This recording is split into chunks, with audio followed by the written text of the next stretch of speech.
নমস্কার বন্ধুরা, আপনাদের হাতে যখন একেবারেই টাইম থাকবে না, মাত্র 10 মিনিটে আপনারা অল্প তেল মশলা দিয়ে বাড়িতে খুব সহজেই এই রকমের দারুণ মজাদার জলখাবার বানিয়ে নিতে পারবেন।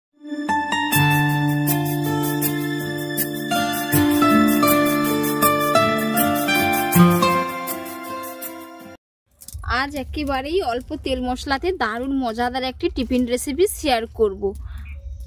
সকালের ব্রেকফাস্টেও খেতে পারবেন, আর হাতে যদি কম টাইম থাকে আপনারা কিন্তু কম টাইমের মধ্যে মাত্র 10 মিনিটে বানিয়ে নিতে পারবেন। এর জন্য আমি কড়াইয়ের মধ্যে সরষের তেল দিয়ে দিয়েছি 1 চামচ মতো। এখানে আপনারা চাইলে সাদা তেলও অ্যাড করতে পারেন।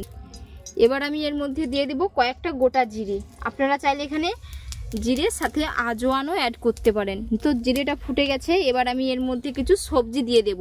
তো এখানে আলু গ্রেট করে নিয়েছি, গাজর নিয়েছি, সাথে বিট নিয়েছি, কিছু টমেটো নিয়েছি। তো বন্ধুরা, এখানে আপনারা চাইলে আদা, রসুন, পেঁয়াজ অ্যাড করতে পারেন। এটা আমি সম্পূর্ণ নিরামিষভাবে বানাচ্ছি, এর কারণে আমি রসুন আর পেঁয়াজ অ্যাড করলাম না। এইভাবে খুব সুন্দর করে একটি আমি স্টাফিং রেডি করে নেব।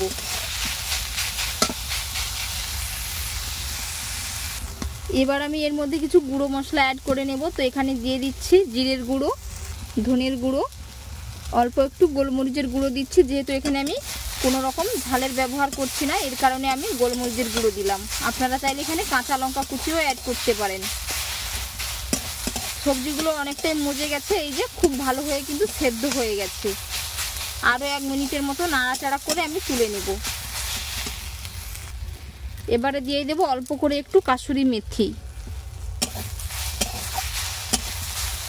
আর বিশেষ কিছু মশলা দেব না, আপনারা চাইলে আপনাদের পছন্দ অনুযায়ী এখানে আরও কিছু মশলা কিংবা সবজিও অ্যাড করতে পারেন। তো এইদিকে আমার স্টাফিংটা পুরো রেডি হয়ে গেছে, এই যে। এবার এটা আমি তুলে নেব।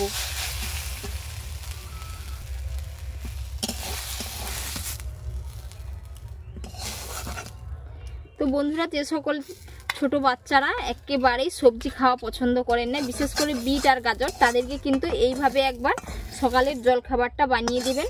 তারা কিন্তু খুবই মজা করে খাবে, তারা বুঝতেও পারবে না এর মধ্যে কি কি সবজি দেওয়া আছে। এইরকম যদি আপনারা গ্রেট করে দেন।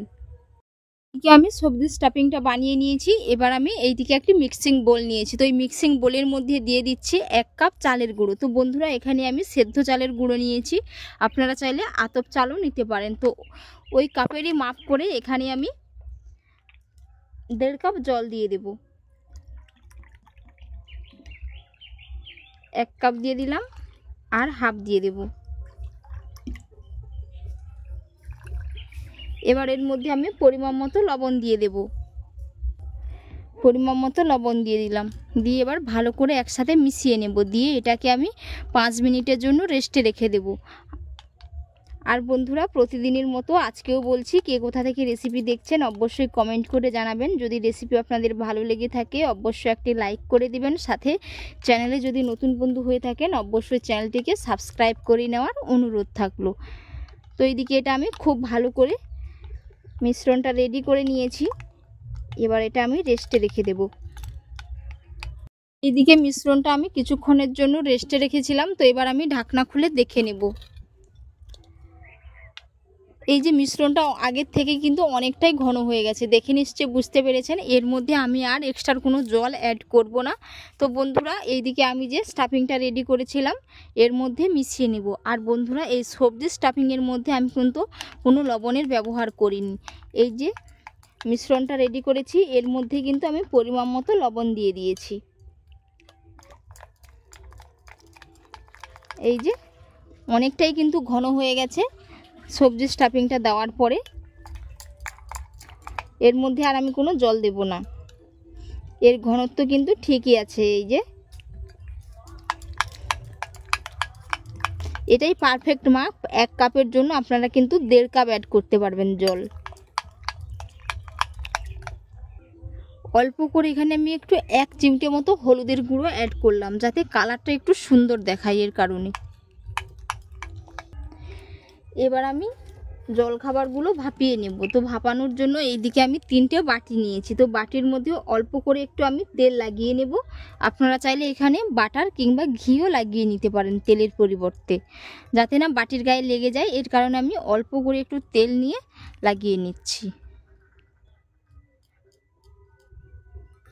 এখানে আমি সরষের তেল নিয়েছি, আপনারা চাইলে সাদা তেলও নিতে পারেন। তো এবার আমি 3টে বাটির মধ্যে স্টাফিংটা ভরে নেব। এই যে গোলাটা রেডি করেছিলাম এটা দিয়ে দেব। এর মধ্যে কিন্তু আমি কোনো বেকিং পাউডার, বেকিং সোডা এইসব কোনো কিচ্ছু দিলাম না।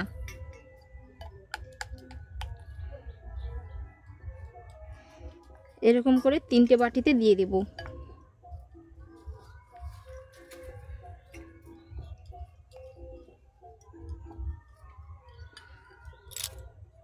এইদিকে কিছুটা বেটার বেড়ে গেছে, এটা আমি আরেকটি অন্য বাটিতে দিয়ে স্টিম করে নেব। বাটির মধ্যে দিয়ে হালকা করে একটু ট্যাপ করে নিতে হবে। স্টিম করার জন্য কড়াইয়ের মধ্যে জল দিয়ে একটা স্ট্যান্ড বসিয়ে দিলাম। এবার আমি এর মধ্যে 3টে বাটি সারি সারি করে সাজিয়ে নেব, দিয়ে ঢাকা চাপা দিয়ে 10 থেকে 15 মিনিটের জন্য ভাপিয়ে নেব।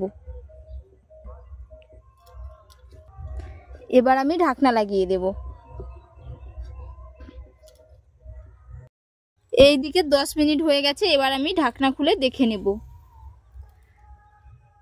এই যে খুব সুন্দরভাবে হয়ে গেছে, হাতের মধ্যে লেগে যাচ্ছে না। এবার আমি এগুলো তুলে নিয়ে ঠান্ডা করে নেব। তো ঠান্ডা করে আমি আপনাদের দেখাচ্ছি কেমন হয়েছে। এই যে খুব সুন্দরভাবে কিন্তু উঠে গেছে। এই যে আর খুবই গরম, এখন হাত দেওয়া যাচ্ছে না, এতটাই গরম। কত সুন্দর হয়েছে বন্ধুরা। এই যে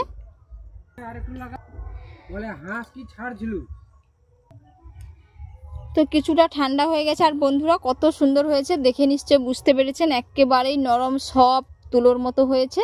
তো আজকের রেসিপি আপনাদের কেমন লাগলো অবশ্যই আপনারা কমেন্ট করে জানাবেন, এবং বাড়িতে অবশ্যই একবার এইরকমভাবে বানিয়ে খাবেন, খেতে পুরো দুর্দান্ত হয়। আর এতক্ষণ পুরো রেসিপি দেখার জন্য অসংখ্য অসংখ্য ধন্যবাদ থাকলো। আপনাদের সাথে নেক্সট অন্য একটি রেসিপিতে দেখা হচ্ছে। ভালো থাকবেন, সুস্থ থাকবেন, ধন্যবাদ।